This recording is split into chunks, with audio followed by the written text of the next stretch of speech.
Hello guys, this is Vysh. So the UNESCO heritage sites, the world heritage sites which UNESCO declares, India is ranked 6th in that. Around 42 places are there, which ideally should have been more than 100 places because we have given a lot of list of places to be tagged under this sighting, but still it is not tagged. So we will see all the names and what is the recent development 2023, which are the places which got added, and many more interesting pictures I will show you because I myself have traveled to most of these places around the country. So I will show you certain things, and it will be shocking to see that most of them have been asked in your UPSC prelims already. Like you can see, this double humped camel is found only in India, was asked in UPSC.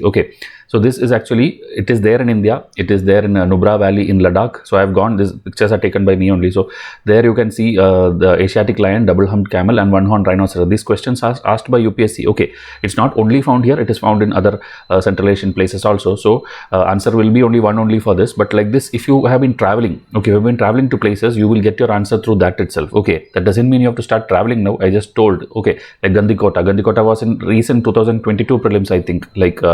It is the Grand Canyon of South India.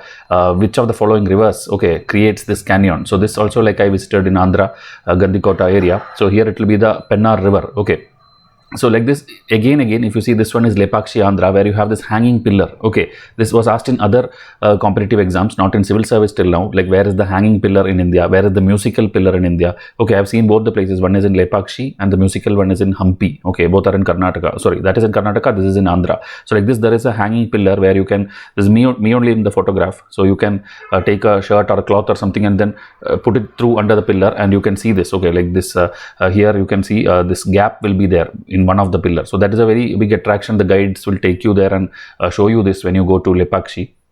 And the white desert, have you seen the white desert? Again a very beautiful wonder. In Nubra Valley also we have the kind of white desert. In South Kerala we have one kind of white desert. Here it's actually the salt desert which is making it white in Kutch, Gujarat.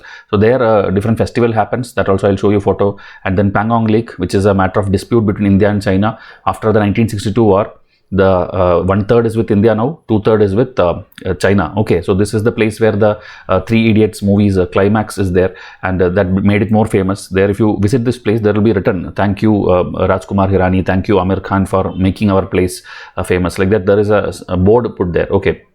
So like that, travel makes you know many things which is needed for your exam and also for your life, and also you need relaxation. You people are studying every day, so when you visit places and when you see the culture there, or if you do a forest trekking like this is when I did in Agumbe forest is there, Karnataka. There, if you do this, leeches bite will be there. This and all, once if you experience, always sitting in front of the computer, always sitting in front of your usual urban life, that is not enough. You have to travel to places. You have to see, interact with the local people. This, if you see, one child is sitting with me, that is in Ladakh.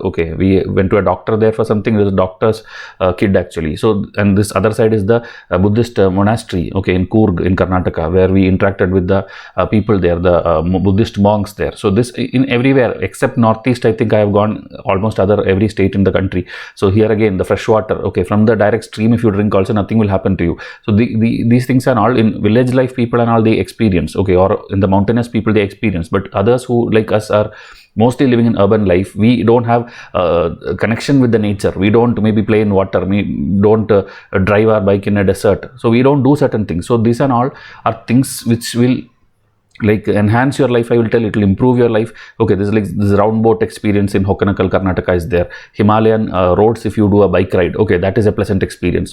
These places have oxygen shortage also. When you go there, they'll give you actually one tablet also which you have to have daily, drink lots of water. Then there are some instructions that you should follow, because the acclimatization has to be done, else you will face a lot of problems. That is why I told we had to go to hospital also there, because one of our friend actually collapsed because of certain reasons. So that these kind of experiences, India is one of the only country, I think, where every kind of climate also you get the desert, you get the snow, you get the forest, the monsoons, everything you get there.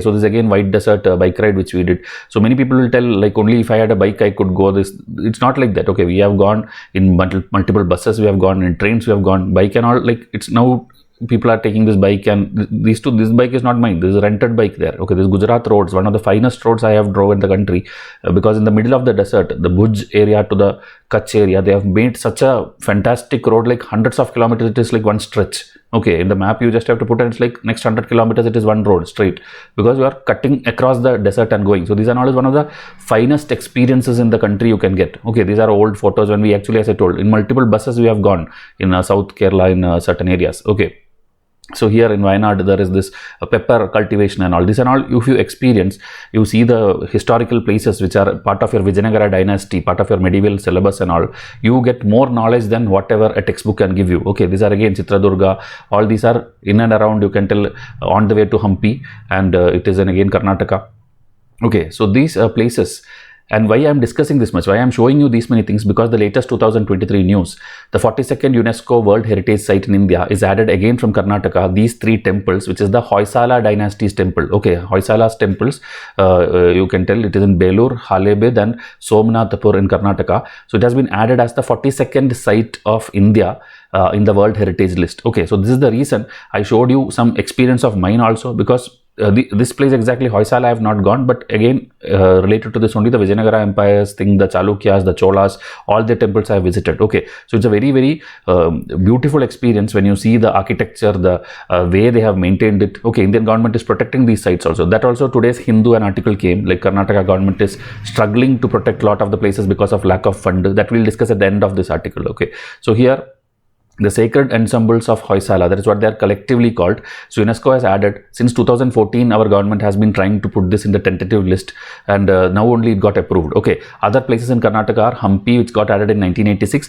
and Pattadakkal in 1987. Okay, so 80s, lot of things used to get added, then there was a gap actually, then in the 2000, early 2003, 2004 some site got added, and now after 2016 actually many places are getting added. Remaining all the place timeline, our government may not have, I think, pushed too many sites to get approved. Okay, another 2023 one more site got added in West Bengal, the Shantiniketan, West Bengal, that is the 41st site which got added. So as part of your exam, you need to know these two facts. Okay, you don't have to buy out everything, even though I will show you all the list. Like in the map you can see, okay, it may not be so much clear, but in the map you can see all kind of things, like mountain railways are there in India, like Nilgiri railways, the Shimla railways, the toy train kind of blue color train will be there, and then again the Darjeeling railways. So these three, it's not like added one in one stretch. In different years, each of the railway got added. Okay, like that we have the Ellora caves, Ajanta caves. In Gujarat we have lot many places. In Karnataka we have 4 or 5 places.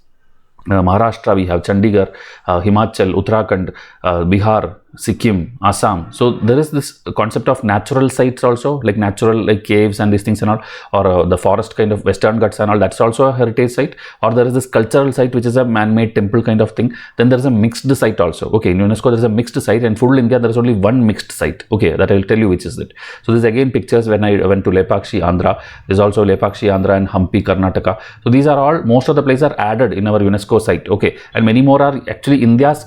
A small country like France and all, like there many things are added. Okay, I think more than India it's added, but India, which is such a big country, we have 6th rank, means that is not good. We should be ideally number 1 in these kind of the cultural heritage, whether it be any Islamic any this thing, or any Hinduism or Jainism, Buddhism. We have that many cultural sites that it has to be promoted, it has to be there on the world scale. Okay, this is in Sakleshpur again, Manjarbada Fort which I went. This is Rani Ki Vav, Gujarat, which is again a stepwell kind of thing, about which UPSC question has already come.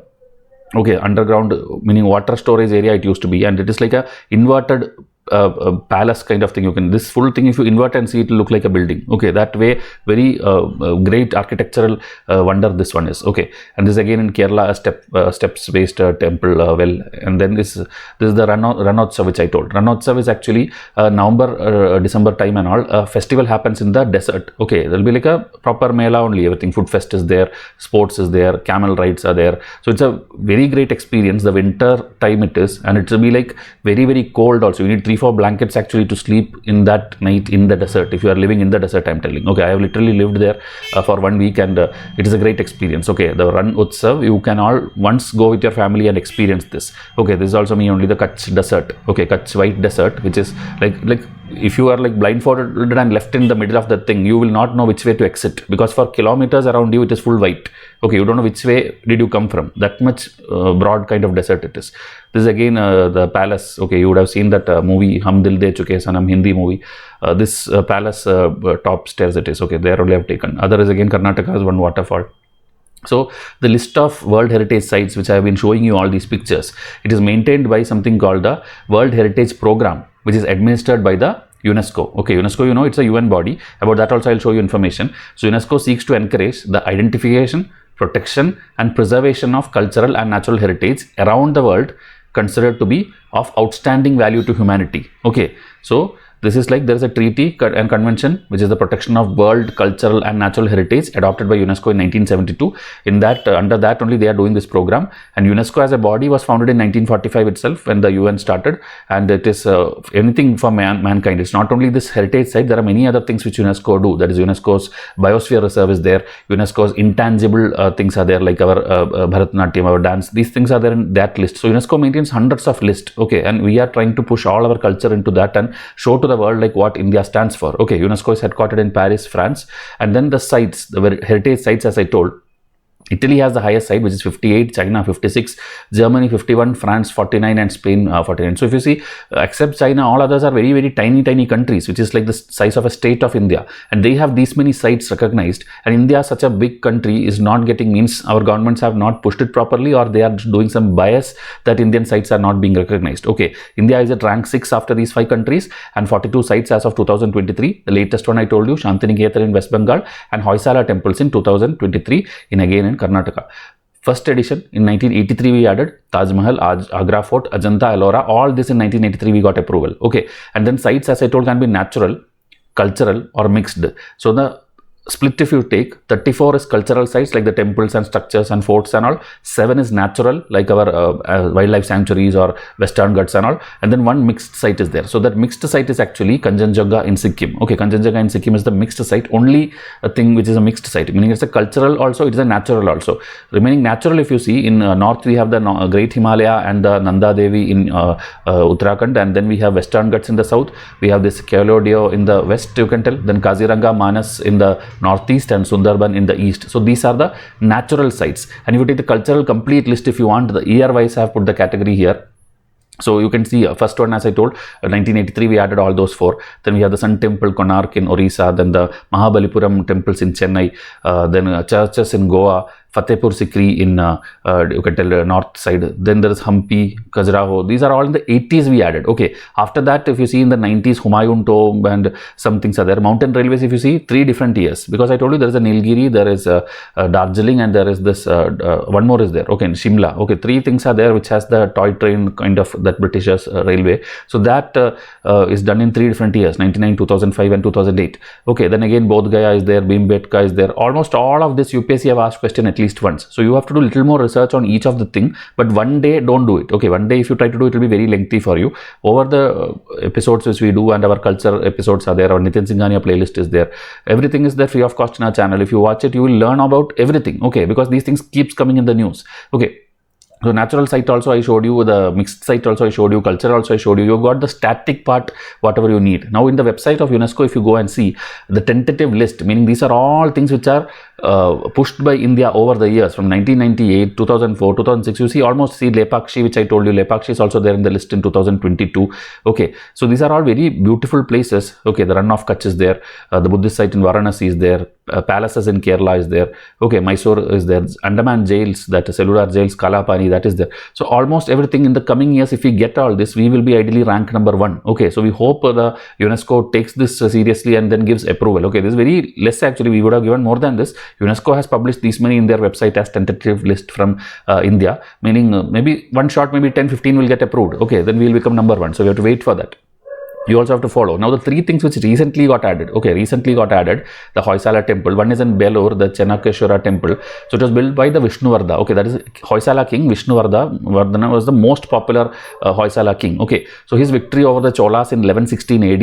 Okay, UPSC can ask all these. So that is the time when he made this temple in memory of that. Okay, so Belur, different names. If you see Velapuri, Velur, Belapur, this is also needed, because recently we have noticed that the names which is there in the textbook is not being asked. They ask some very old name which you can't find anywhere, and then you get, meaning you would have studied the new name, but they will ask the old name, that you will feel this is something which I did not study.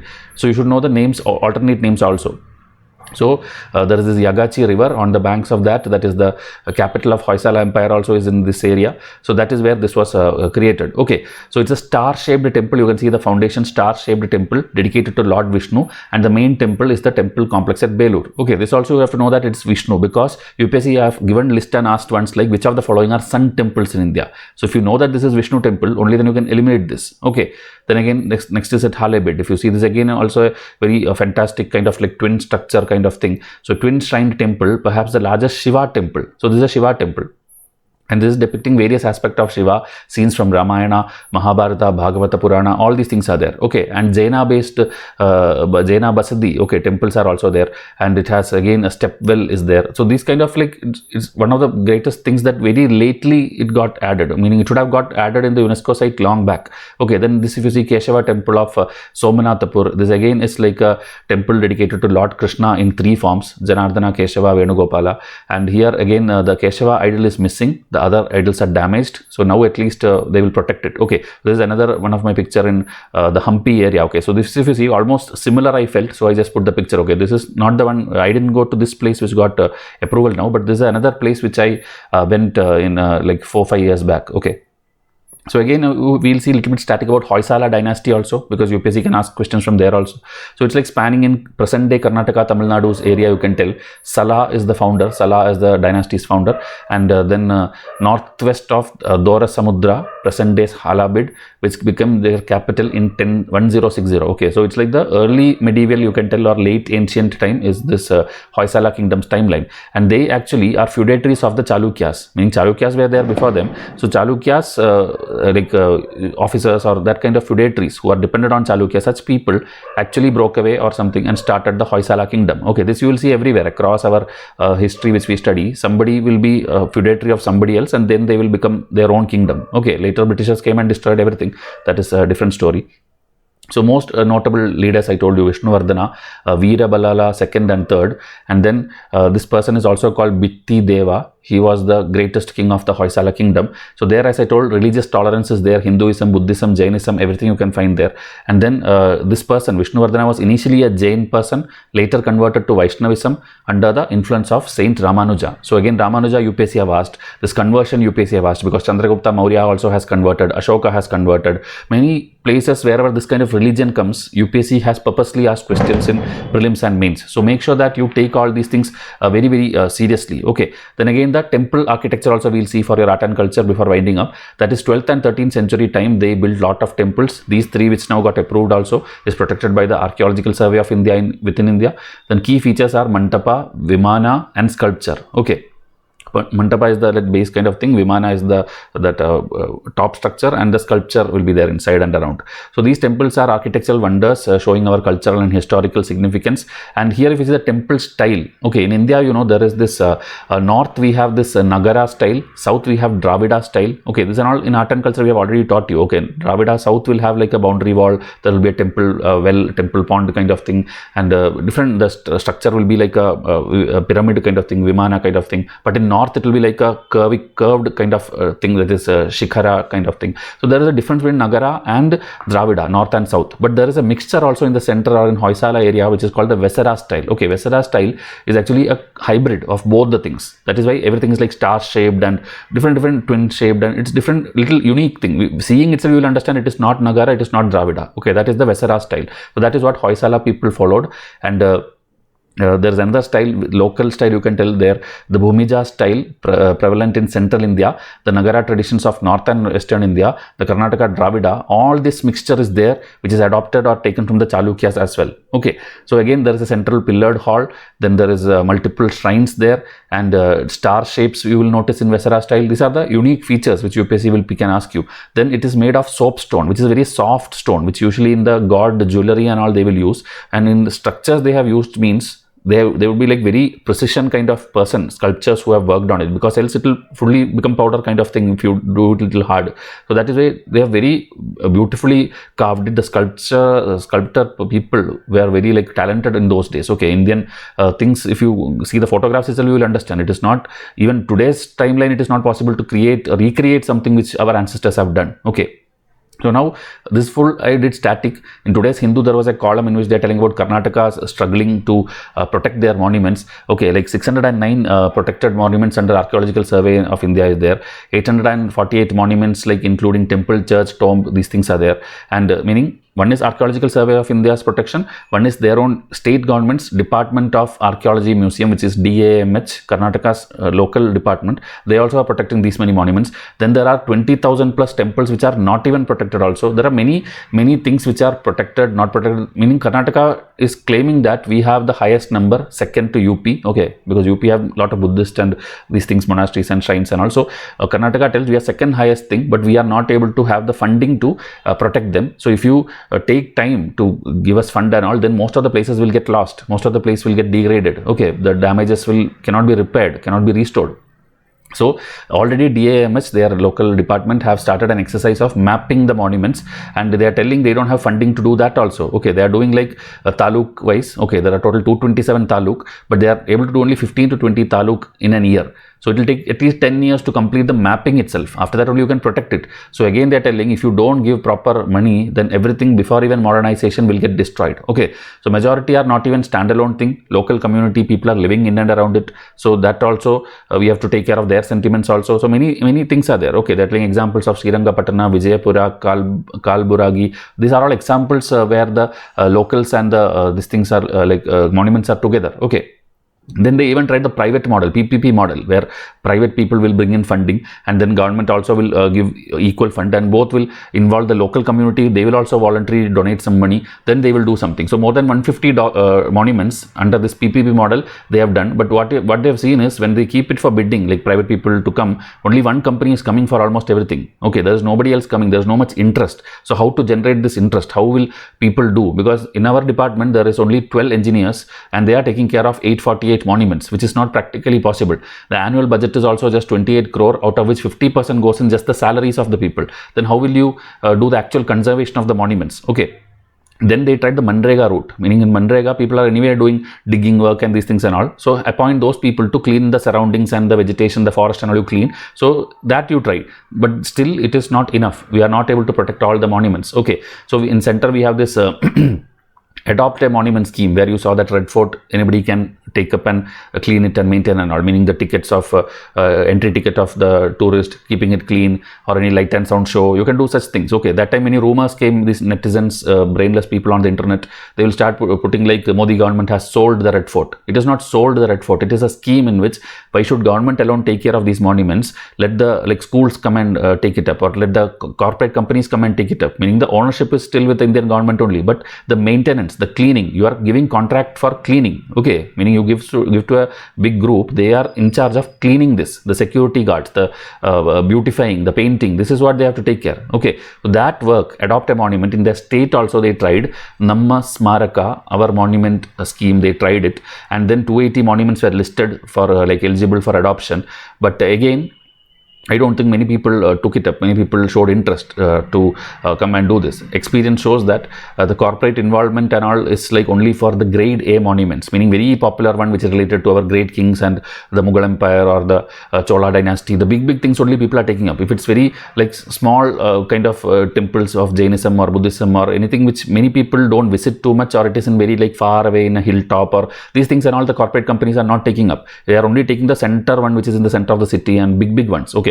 So that is why this scheme is also not working. So the greater challenge is to secure funding to turn this exercise into a tool for socio-economic development of the local community as well. Okay, so this is the complete static and current affairs. I have shown you everything. Now you can again tell me in comment section which of the sites you have visited. Are you a person who likes travel, or is there any of these in your own hometown very nearby which you have visited or you are yet to visit, or which is your favorite, at least anything? Okay, you can tell me in comment section, because these kind of sessions I make it for not only knowledge, it is just for interacting with you also. Okay, you should know this country. Okay, this Bharat, India, whatever we have the name, this country is like one of the most beautiful countries in the world. So if you yourself don't explore it, because I know many people who are born in one city, they study in that city, they work in that city, and they die in that city. They have not seen anything beyond that. Okay, maximum maybe for work they went for a few years and settled in few other places, but finally they come back here. They have not experienced snow, they have not seen forest, they have not seen the monsoons which in the south or in the northeast.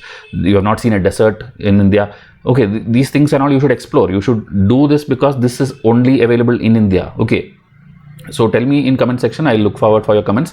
Thank you and have a nice day.